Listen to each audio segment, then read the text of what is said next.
Have you ever wondered why alcohol is so normalized in our society? From birthdays, celebrations, going out, and even when we're sad, alcohol is almost always there. But what actually happens when we drink? Alcohol is a substance that affects the brain directly. Already after the first drink, it begins to slow down the work of the central nervous system. That's why you feel more relaxed, confident, and even braver than usual. But it comes at a price.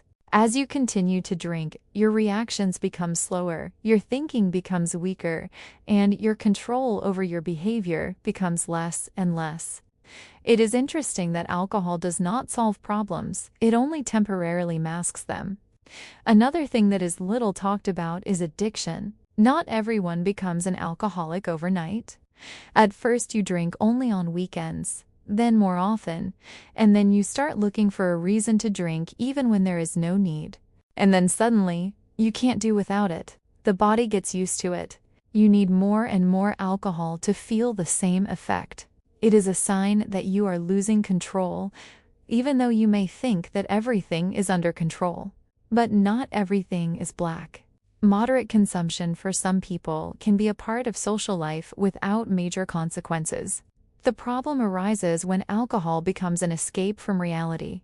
That's why the most important question you should ask yourself is, do I drink because I want to or because I need to? Because it makes a huge difference. At the end of the day, alcohol is neither good nor bad. It all depends on how you use it.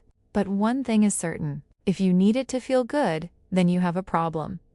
If you can do without him, then he doesn't rule your life. But there is another thing that most people ignore.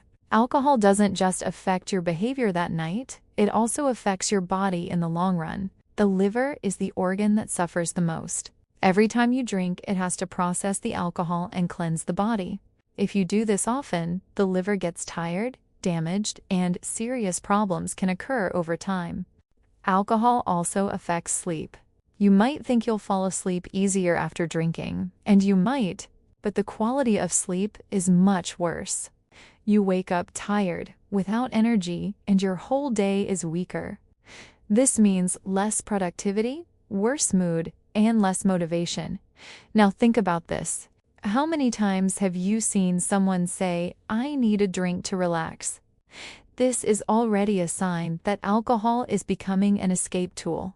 You feel bad, gives you drink, gives you feel better for a short time, gives tomorrow you feel even worse, gives you drink again.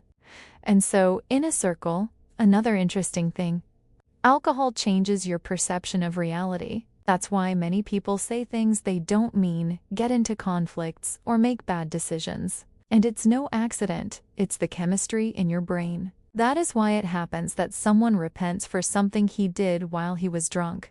And now we come to the important part. Social pressure. How many times have you been in a situation where someone says, "Come on, have another drink"? What are you, weak? Don't be boring. And if you refuse, it's like you're a problem. You don't have to drink to be interesting.